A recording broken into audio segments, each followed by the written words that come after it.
नमस्कार। आकाशवाणी के समाचार सेवा प्रभाग की प्रस्तुति न्यू इंडिया समाचार में हार्दिक स्वागत अभिनंदन है आपका दोस्तों। मैं हूं मुनीश शर्मा और साथ में मैं विनीता। दोस्तों, आज हम आपके समक्ष 16 से 31 जनवरी का अंक लेकर प्रस्तुत हुए हैं। 21वीं सदी में देश को आगे बढ़ाने में देश की युवा शक्ति को प्रधानमंत्री नरेंद्र मोदी ने सबसे आगे रखा। इसलिए उन्होंने युवा शक्ति को अमृत पीढ़ी का नाम दिया है। इस पीढ़ी को स्वावलंबी बनाने के उद्देश्य से स्टार्टअप की पहल को नए आयाम दिए हैं। उनकी सोच के साथ शुरू हुआ स्टार्टअप पहले बीते एक दशक में नई क्रांति का द्योतक बन गया। आज भारत दुनिया के 3 शीर्ष स्टार्टअप इकोसिस्टम में शामिल है और स्टार्टअप की यही भावना नए भारत को बाकी दुनिया से अलग करती है। आज लाखों युवा नए स्टार्टअप और यूनिकॉर्न के साथ भारत की प्रतिभा का डंका बजा रहे हैं।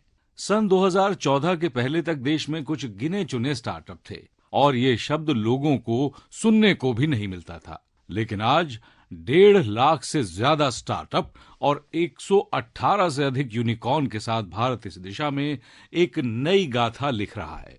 स्टार्टअप शुरू से ही प्रधानमंत्री नरेंद्र मोदी की प्राथमिकता में रहे हैं। यही कारण है कि भारत की अध्यक्षता वाले G20 शिखर सम्मेलन में भारतीय स्टार्टअप को अंतर्राष्ट्रीय मंच देने के लिए एक सहभागी समूह स्टार्टअप 20 गठित किया गया। स्टार्टअप की राह आसान करने के लिए सरकार कई मोर्चों पर काम कर रही है।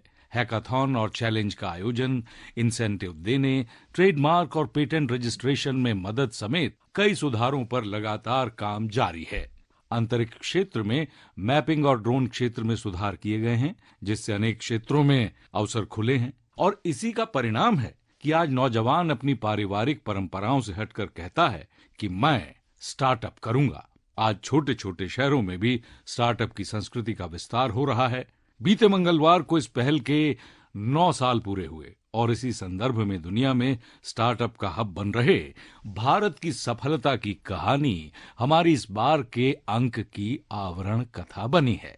श्रोताओं, आज जब बच्चों से सवाल किया जाता है कि बड़े होकर क्या बनोगे, डॉक्टर, इंजीनियर या कुछ और, तो अधिकांश का उत्तर होता है जी नहीं, मैं अपना स्टार्टअप शुरू करूंगा। भारत जैसे युवा देश, जहां रहने वाली 65% आबादी औसत 35 वर्ष के युवाओं की है, जरूरत थी इन युवा सपनों की आकांक्षाओं को एक बेहतर और सही रास्ता दिखाने की। इसी सोच और जज्बे को सही मंजिल मिली 15 अगस्त 2015 को, जब प्रधानमंत्री नरेंद्र मोदी ने लाल किले की प्राचीर से स्टार्टअप इंडिया की घोषणा की।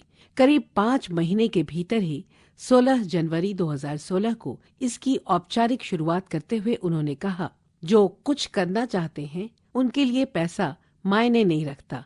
जो करता है उसी को दिखता है कि क्या होने वाला है। मेरा सपना है देश का युवा नौकरी मांगने वाला नहीं, नौकरी देने वाला बने। आज 1,54,000 से अधिक स्टार्टअप के साथ साथ 118 से अधिक यूनिकॉर्न स्टार्टअप इंडिया की सफलता की कहानी बयां कर रहे हैं। साधारण शब्दों में कहें तो स्टार्टअप का अर्थ होता है नई कंपनी को शुरू करना, जिसमें दैनिक समस्याओं के नवाचार के जरिए समाधान खोजे जाते हैं। ऐसी कंपनियों को युवा उद्यमी स्वयं या 2-3 लोगों के साथ मिलकर शुरू करते हैं। भारत आज अगर ग्लोबल स्टार्टअप की दुनिया के लिए नई उम्मीद, नई ताकत बनकर उभरा है, तो इसके पीछे एक सोची समझी दूरदर्शिता रही है। भारत ने सही समय पर सही निर्णय लिए और सही मायने पर स्टार्टअप को लेकर काम शुरू किया। देश ने स्टार्टअप इंडिया अभियान के तहत इनोवेटिव आइडियाज को एक प्लेटफॉर्म दिया, इनको फंडिंग के स्रोतों से जोड़ा और शिक्षण संस्थानों में अटल टिंकरिंग लैब जैसे बेहतरीन इंक्यूबेटर स्थापित करने का अभियान भी चलाया। दोस्तों, आज पूरा देश गर्व से ये कह सकता है कि स्टार्टअप इकोसिस्टम सिर्फ बड़े मेट्रो शहरों तक सीमित नहीं है। ये देश के 600 से ज्यादा जिलों तक पहुंच चुका है।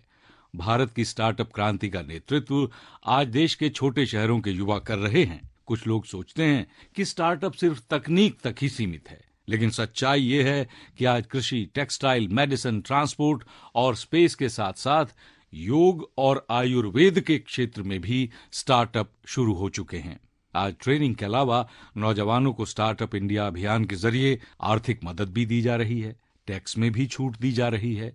नौजवानों को बिजनेस के लिए 20 लाख रुपए तक के मुद्रा लोन की भी व्यवस्था है।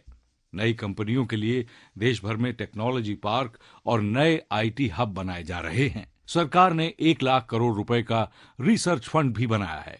यानी करियर की हर स्टेज पर सरकार नौजवानों के साथ खड़ी है और उनकी जरूरतों के हिसाब से काम कर रही है। प्रधानमंत्री नरेंद्र मोदी के शब्दों में ही आइए सुनते हैं स्टार्टअप के बारे में। आज पूरा देश गर्व से कह सकता है कि हमारा स्टार्टअप इकोसिस्टम सिर्फ बड़े मेट्रो शहर तक सीमित नहीं है। और अभी छोटी सी फिल्म में भी दिखाया गया, ये देश के 600 से अधिक जिलों तक पहुंच चुका है। इसका मतलब है ये एक सामाजिक कल्चर बन गया है, और जब कोई सामाजिक कल्चर बन जाए तो फिर उसको रुकने का कोई कारण ही नहीं होता है। वो नई नई ऊंचाइयों को प्राप्त करता ही करता जाता है। भारत की स्टार्टअप क्रांति का नेतृत्व आज देश के छोटे शहरों के युवा कर रहे हैं। कुछ लोग सोचते हैं कि हमारे स्टार्टअप सिर्फ टेक स्पेस तक ही सीमित है, लेकिन मुझे खुशी है कि आज agriculture, textile, medicine, transport, space, even मैंने देखा योगा में स्टार्टअप शुरू हुए हैं, आयुर्वेद में स्टार्टअप शुरू हुआ है। भारत में नया करने की, नए आइडिया से समस्याओं के समाधान की इच्छा शक्ति हमेशा रही है, लेकिन 2014 से पहले देश के नेतृत्व ने ऐसा माहौल और स्पष्ट नीति नहीं दी जिससे समस्याओं के नए और इनोवेटिव समाधान जमीन पर उतर पाते। 2014 में नेतृत्व बदला तो देश में नव प्रयोग और मजबूत स्टार्टअप इकोसिस्टम बनाने के लिए स्टार्टअप इंडिया की शुरुआत की गई। स्टार्टअप इंडिया कार्यक्रम के 9 साल के इस कालखंड में स्टार्टअप की कहानी बदल चुकी है। भारत के लिए इनोवेशन और भारत से इनोवेशन का मंत्र लेकर स्टार्टअप नए भारत के आधार स्तंभ बन रहे हैं और दुनिया का नेतृत्व भी कर रहे हैं। स्टार्टअप में बढ़ती ताकत और कार्य संस्कृति को देश के हर हिस्से में पहुंचाने के लिए प्रधानमंत्री नरेंद्र मोदी ने 16 जनवरी 2022 को राष्ट्रीय स्टार्टअप दिवस मनाने की घोषणा की। इस वर्ष देश चौथा राष्ट्रीय स्टार्टअप दिवस मना रहा है। प्रधानमंत्री नरेंद्र मोदी के नेतृत्व में 2014 में जब सरकार ने काम करना शुरू किया, तब देश में 500 से भी कम स्टार्टअप थे। ये शब्द भी मुश्किल सुनने को मिलता था, लेकिन केवल 9 साल के छोटे कालखंड में भारत में स्टार्टअप की दुनिया बदल चुकी है। देश के 656 जिले में मान्यता प्राप्त 1.5 लाख से अधिक स्टार्टअप के साथ भारत दुनिया में तीसरा सबसे बड़ा स्टार्टअप इकोसिस्टम है। हर 8-10 दिन में एक स्टार्टअप यूनिकॉर्न में बदल रहा है। देश में 118 से अधिक यूनिकॉर्न बन चुके हैं। नई सदी को प्रधानमंत्री नरेंद्र मोदी डिजिटल क्रांति और नए युग के इनोवेशन की सदी मानते हैं। स्टार्टअप इनकी प्राथमिकता में है। यही वजह है कि भारत की अध्यक्षता वाले G20 शिखर सम्मेलन में भारतीय स्टार्टअप को अंतर्राष्ट्रीय मंच देने के लिए एक सहभागी समूह स्टार्टअप 20 गठित किया गया है। भारत के स्टार्टअप को दुनिया भविष्य के तौर पर देख रही है।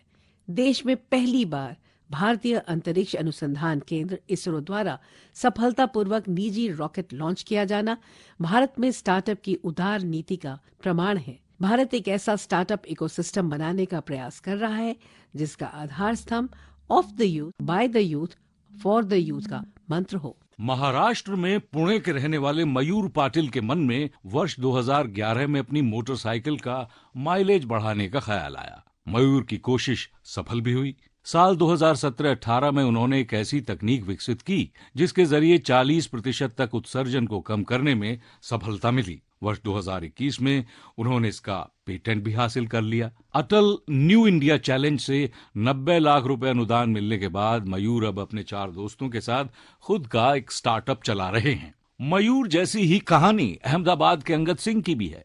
अंगद ने माल परिवहन की वेबसाइट के साथ एक स्टार्टअप की शुरुआत की। सफलता मिली तो अंगद के कुछ और दोस्त भी नौकरी छोड़कर उनके साथ जुड़ते चले गए। कुछ साल पहले अगर कोई कहता था कि वो व्यापार करना चाहता है या कोई नई कंपनी शुरू करना चाहता है तो परिवार के बड़े बुजुर्ग, दोस्त, रिश्तेदार ऐसा करने से उसे मना करते थे। लेकिन आज अगर कोई अपनी कंपनी शुरू करना चाहता है तो उसके आसपास के सभी लोग बड़े उत्साहित होते हैं और इसमें उसका पूरा समर्थन भी करते हैं। आज ये संभव हो पा रहा है तो उसकी वजह है स्टार्टअप इंडिया। भारत की युवा शक्ति का सामर्थ्य आज पूरी दुनिया देख रही है और इसी सामर्थ्य पर भरोसा करते हुए देश ने स्टार्टअप इकोसिस्टम तैयार करने की तरफ अनेक कदम उठाए हैं। शुरुआत में इस प्रयास पर भरोसा करने वाले बहुत कम थे। हमारे यहाँ पढ़ाई का मतलब नौकरी और नौकरी का मतलब सिर्फ सरकारी नौकरी था। आज पूरी सोच बदल गई है। कोई बिजनेस की बात करता था तो पहले आइडिया ही नहीं, शुरुआती चिंता पैसों की रहती थी। एक धारणा बनी हुई थी कि जिसके पास पैसा है सिर्फ वो ही बिजनेस कर सकता है। स्टार्टअप इकोसिस्टम ने इस बाधा डालने वाली सोच को तोड़ दिया है। देश के नौजवान ने नौकरी मांगने वाले से ज्यादा नौकरी देने वाला बनने का रास्ता चुना है। आज भारत दुनिया का तीसरा बड़ा स्टार्टअप इकोसिस्टम है और इनसे करीब 12 से 13 लाख नौजवान सीधे तौर पर जुड़े हुए हैं। स्टार्टअप ने लगभग 12,000 पेटेंट्स फाइल किए हैं। इतना ही नहीं, देश ने कैसे स्टार्टअप का सहयोग किया है उसका एक और उदाहरण है government e market place GEM portal. इस तरह की सरकारी खरीद बिक्री के लिए बनाए गए इस पोर्टल पर स्टार्टअप के लिए कई विशेष सहूलियतें दी गई हैं। इन्हीं का असर है कि विभिन्न स्टार्टअप यहाँ 32,000 करोड़ से ज्यादा का कारोबार कर चुके हैं। आज का युवा अब डॉक्टर इंजीनियर के साथ साथ एक इनोवेटर बनने का सपना, अपने स्टार्टअप को खड़ा करने का सपना भी देखने लगा है। युवाओं के पास जो प्रतिभा है या जो उसकी ट्रेनिंग है, स्टार्टअप के माध्यम से वो एक नए क्षेत्र में प्रवेश कर रहा है। एक तरह से कुछ वर्ष पहले देश ने पॉलिसी प्लेटफॉर्म पर जो स्टार्टअप लॉन्च किया था वो आज सफलता की नई ऊंचाइयों को छू रहा है। इतना ही नहीं, 48% से ज्यादा स्टार्टअप ऐसे हैं जिनमें कम से कम एक महिला निदेशक है। अब बीते 10 साल में देश में जो परिवर्तन आए हैं उन्होंने भारत के नागरिकों में जोखिम उठाने की संस्कृति को फिर से एक नई ऊर्जा दी है। आज देश का युवा हर क्षेत्र में जोखिम उठाने वाला बनकर उभर रहा है। वर्ष 2014 में आयुष से जुड़ा मैन्युफैक्चरिंग सेक्टर था $3 अरब का, जो अब बढ़कर लगभग $24 अरब का हो गया है, यानी 10 साल में 8 गुना वृद्धि। इसीलिए आज देश का युवा नए नए आयुष स्टार्टअप लॉन्च कर रहा है। पारंपरिक उत्पाद और तकनीक से जुड़े 1250 से ज्यादा आयुष स्टार्टअप आज देश में काम कर रहे हैं। भारत अब 150 देशों में कई अरब डॉलर के आयुष उत्पाद निर्यात कर रहा है। अलग अलग देश के युवाओं के लिए नए मौके बन रहे हैं। देश में भारी निवेश हो रहा है और रिकॉर्ड अवसरों का निर्माण हुआ है। रक्षा क्षेत्र में आत्मनिर्भरता की पहल ने इसे नई ऊर्जा से भर दिया है। IDEX यानी इनोवेशन फॉर डिफेंस एक्सीलेंस जैसी स्कीम ने स्टार्टअप को गति दी है और बीते 5-6 सालों में ही भारत में करीब रक्षा उत्पादन से जुड़े 1000 नए डिफेंस स्टार्टअप बने हैं। बीते 10 वर्षों में भारत का रक्षा निर्यात 30 गुना बढ़ गया है। निश्चित रूप से 21वीं सदी में देश को आगे बढ़ाने में युवा शक्ति का महत्व है। आज भारत के छोटे छोटे शहरों में लोग जिस तरह स्टार्टअप शुरू कर रहे हैं वो अपने आप में नई पीढ़ी के लिए आकर्षण और आत्मविश्वास का केंद्र बना हुआ है। स्टार्टअप की सफलता ने युवा शक्ति के सामर्थ्य की दुनिया भर में एक पहचान खड़ी की है। स्टार्टअप से लेकर स्वरोजगार और स्पेस से ड्रोन तक आज भारत में युवाओं के लिए चौतरफा नए अवसरों का निर्माण हो रहा है। श्रोताओं, समय की बाध्यता को देखते हुए आज बस इतना ही। कल फिर मिलते हैं पत्रिका के अन्य आकर्षणों के साथ।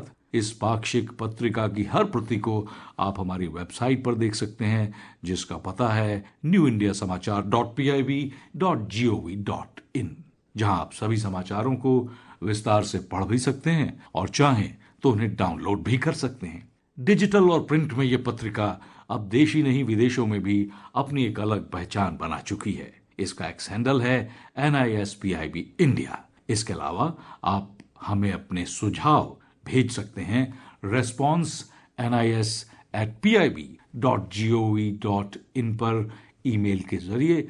हमें रहता है आपके सुझावों का बेताबी से इंतजार। श्रोताओं, मैं हूं मुनीश शर्मा और मैं हूं विनीता ठाकुर। दीजिए आज्ञा। धन्यवाद।